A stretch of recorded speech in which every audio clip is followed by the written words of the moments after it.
Iya, jadi kalau kita melihat call ke depannya, especially buat dari sisi demand di China, ini masih sangat positif ya. Dimana kalau kita melihat bulan-bulan ini merupakan bulan-bulan dari sisi China untuk terus meningkatkan dari aktivitas impor dia, di mana dia harus mengantisipasi dari sisi musim dingin.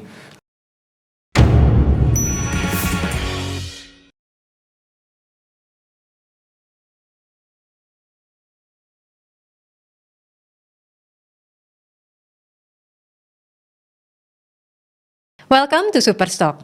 Sepanjang tahun 2021, kenaikan harga komoditi terus berlanjut, hingga di Oktober ini terus menunjukkan all-time high-nya. Dan kali ini di episode Superstock, kita akan membahas satu komoditi spesial yaitu batu bara.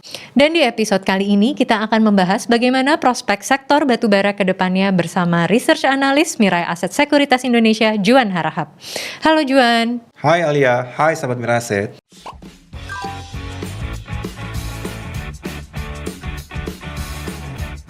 Nah, kita bisa melihat ya bagaimana tren pergerakan batu bara sepanjang 2021 ini. Sebenarnya apa sih katalis pendorong kenaikan harga batu bara? Iya, jadi dari awal tahun hingga 4 Oktober ini, buat dari sisi rata harga batu bara, ini sudah mencapai di level 120 USD per ton ya, buat dari sisi batu baranya. Nah, ini kalau kita melihat ada kombinasi dari sisi supply yang terus menurun akibat dari cuaca hujan yang tinggi di Indonesia, dan juga adanya kecelakaan tambang di China. Ini yang menyebabkan adanya inspeksi dan sisi operasional yang terdisruption. Lalu juga kalau kita lihat dari sisi permintaan China terus meningkat akibat dari sisi meningkatnya aktivitas ekonomi di China. Ya, jadi kalau kita melihat chart berikut ini, bahwa sebenarnya dari sisi tengah tahun, di mana dari sisi China itu sudah mengalami summer heat yang sangat kencang dibandingkan dengan musim-musim sebelumnya. Mereka kan ada kehilangan dari sisi tenaga hydropower. Nah, dari situ, mereka harus mengalokasikan tenaga yang lebih banyak terkait dengan dari sisi batu bara. Nah, inilah yang menyebabkan harga sekarang ini sudah sampai di level $200 sampai per tanggal Oktober ini. Jadi sebenarnya salah satu main driver dari kondisi sekarang ini adalah dari China ya, yang sedang menghadapi krisis energi. Iya, jadi kita bisa melihat sebenarnya krisis energi ini sudah mulai terlihat di tengah tahun. Bahwa sebenarnya musim panas yang tadi kita sebutkan sebelumnya, itu yang menyebabkan tenaga hydro menurun signifikan buat dari sisi bauran energi di China. Maka untuk menggantikan hal tersebut, dari sisi power plant harus menggantikan dari sisi hydronya. Nah, kita tahu sendiri bahwa sebenarnya dari segi hydro itu kedua terbesar untuk dari sisi supply tenaga listrik di China. Makanya ini yang sebenarnya menjadikan batu bara sangat masif dari sisi demand-nya. Dengan kondisi yang sekarang ini, bagaimana outlook untuk sektor batu bara dalam jangka waktu dekat? Iya, jadi kalau kita melihat untuk ke depannya buat dari sisi permintaan, kita melihatnya masih sangat positif ya, dikarenakan secara historis, bulan-bulan Oktober dan November ini adalah waktu buat dari China untuk melakukan antisipasi terkait dengan musim dingin. Nah, mereka biasanya melakukan aktivitas impor yang jauh lebih tinggi dibandingkan dengan bulan-bulan sebelumnya. Dan lalu juga mereka mulai mengantisipasi terkait dengan Chinese New Year yang ada di bulan Februari di tahun depannya. Jadi ini akan menjadikan sebenarnya katalis positif terkait dengan peningkatan aktivitas impor yang translasi pada peningkatan demand buat dari sisi batu bara. Oke, untuk Indonesia sendiri bagaimana proyeksi untuk ekspor batu bara ke China? Ya, jadi yang seperti kita bahas sebelumnya, bahwa sebenarnya dari sisi summer heat yang lebih tinggi dibandingkan sebelum-sebelumnya, menjadikan dari sisi hydro itu menurun signifikan. Ya, berdasarkan chart berikut ini, dari sisi hydro itu berkontribusi sebesar 19% di tahun 2020, atau translasi pada kedua terbesar dari bauran energi di China. Oke, nah tapi dengan kondisi yang sekarang ini, bagaimana outlook sektor coal ini untuk kedepannya? Iya, jadi kalau kita melihat call ke depannya, especially buat dari sisi demand di China, ini masih sangat positif ya.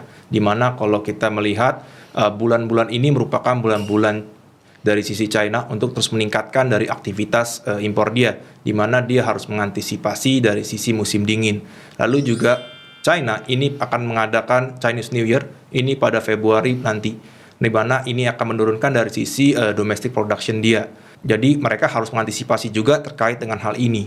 Sehingga ini akan menjadikan sebenarnya aktivitas impor di China di bulan November dan terutama di Desember akan terus meningkat ke depannya. Oke, dan ini justru berbuah dong untuk Indonesia? Ya, ini akan sangat positif buat Indonesia dan juga dari sisi harga batu bara itu sendiri.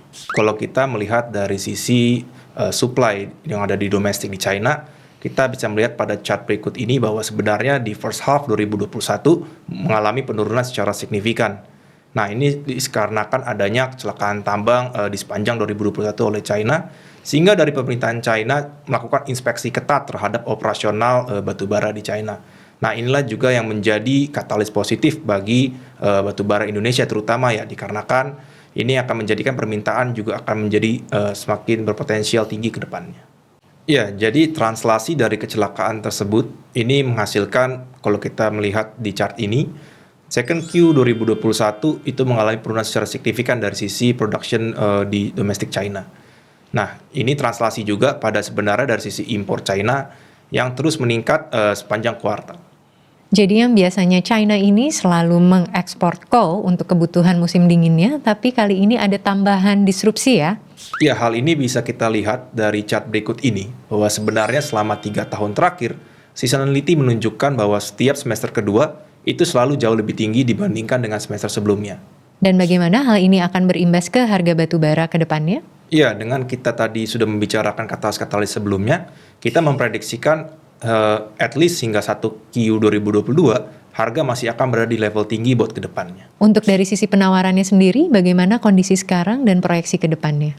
Iya, jadi kalau kita membahas terkait dengan sisi supply dari batu bara, kita bisa melihat secara jelas dari Indonesia, bahwa sebenarnya dari Indonesia mengalami hujan yang cukup deras di daerah Kalimantan. Jadi hal ini terrefleksi dari data Minerba One Data Indonesia. Mereka mencatatkan bahwa per September 2021, Indonesia masih di bawah ekspektasi atau target di 2021 sebesar 70%. Nah, ini dengan target batubara di level 625 juta ton. Iya, jadi kalau kita melihat dari data berikut, bahwa per 2020, pemerintah mampu mengendalikan buat dari sisi realisasi produksi batubara hanya lewat sebesar 102% dari target di 2020. Nah, ini jauh lebih baik dibandingkan di 2019, bahwa kelebihan dari sisi realisasi batubara mencapai 116% dari target. Jadi memang masih ada positivisme untuk kenaikan harga batubara ke depannya ya? Ya, jadi kita melihat baik dari sisi supply maupun demand buat di akhir tahun ini masih akan positif buat dari harga batubara ke depan. Oke, nah bagaimana ini dengan tren renewable energy? Ya, jadi kalau kita melihat renewable energy memang meningkat secara signifikan ya. Baik dari 2010 hingga sekarang peningkatannya sudah sangat masif. Di mana kita juga melihat China sebagai konsumer terbesar batubara di dunia, ini sudah mencatatkan investasi paling tinggi dibandingkan dengan negara-negara lainnya di 2020. Ya, jadi berdasarkan data di 2020, buat dari sisi coal plant yang udah beroperasional di China, itu tercatat masih meningkat sebesar 4% menjadi 1 juta megawatt ya. Jadi kita bisa melihat transisi dari sisi batu bara kepada renewable energy masih akan sangat challenging ke depannya. Jadi bisa dikatakan kalau memang sektor batu bara ini masih sangat menarik ya dan berpotensi. Tapi kan sebenarnya harga-harga saham emiten batu bara ini sudah mulai rally. Bahkan sejak September terakhir hingga Oktober awal ini harganya sudah cukup tinggi nih. Bagaimana prospek ke depannya? Iya, jadi kita dari Mirae Asset sendiri ini sudah mengcover 3 ya buat dari sisi batu bara, yaitu dari Adaro, ini dan juga PTBA, dan terakhir adalah dari ITMG. Untuk dari prospeknya masing-masing, kita lebih prefer untuk ITMG sebagai topik kita, dikarenakan sebenarnya dari export level, ini mencatatkan yang paling tinggi ya. Ini pada data berikut, ITMG mencatatkan 80% dari sisi penjualan batu baranya adalah semuanya dari sisi ekspor, dibandingkan dengan peers-nya. Jadi kalau kita lihat ini akan menjadi sentimen positif ke depannya, dikarenakan sebenarnya kita tahu sendiri akibat adanya dari sisi peraturan DMO, Domestic Market Obligation, ini yang menyebabkan harga batu bara di domestik hanya bisa dijual maksimal $70. Nah, dibandingkan dengan harga yang sekarang, maka kita rasa ini akan menjadi comparative advantage buat dari sisi ITMG. Lalu yang kedua kita melihat dari segi karakteristik batu baranya ITMG itu sendiri, bahwa dari sisi ITMG itu mereka mempunyai batu bara dengan kalori yang sangat tinggi, itu di level 6.000-an dibandingkan dengan Adaro dan juga ITMG di level 4.000 dan 5.000. Kita melihat hal ini akan sangat positif dikarenakan discount to benchmarknya akan jauh lebih sedikit dikarenakan kualitas yang jauh lebih tinggi.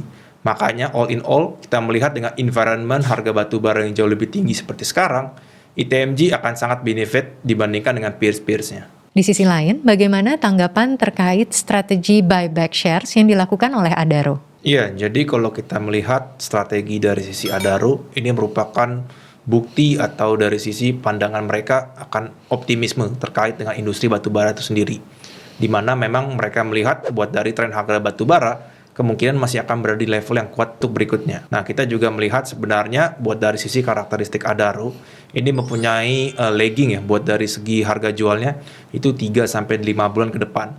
Sehingga berdasarkan hal ini, kita melihat translasi dari harga batubara yang rally di bulan Oktober-November ini akan translasinya pada kuartal 1 dan kuartal kedua di tahun berikutnya atau di 2022. Seperti yang kita ketahui, kalau sektor batubara ini memberikan biasanya dividen yang cukup besar nih ya dari setiap emitennya. Bagaimana untuk ketiga emiten ini?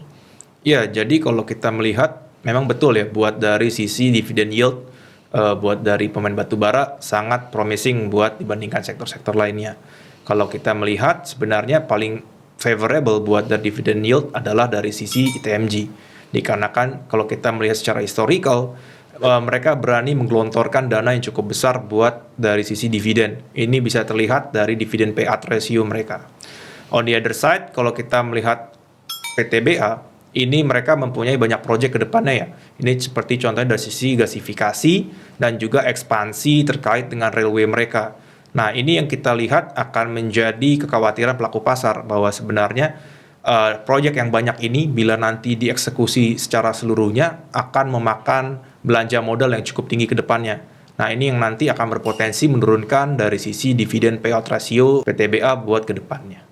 Terima kasih Juan atas analisa sektor batubaranya. Sama-sama Mbak Alia, semoga informasi yang kita berikan dapat bermanfaat bagi sahabat Mirae Asset. Berdasarkan analisa dari Juan Harahap, ternyata sektor batubara masih memiliki potensi yang tinggi ke depannya.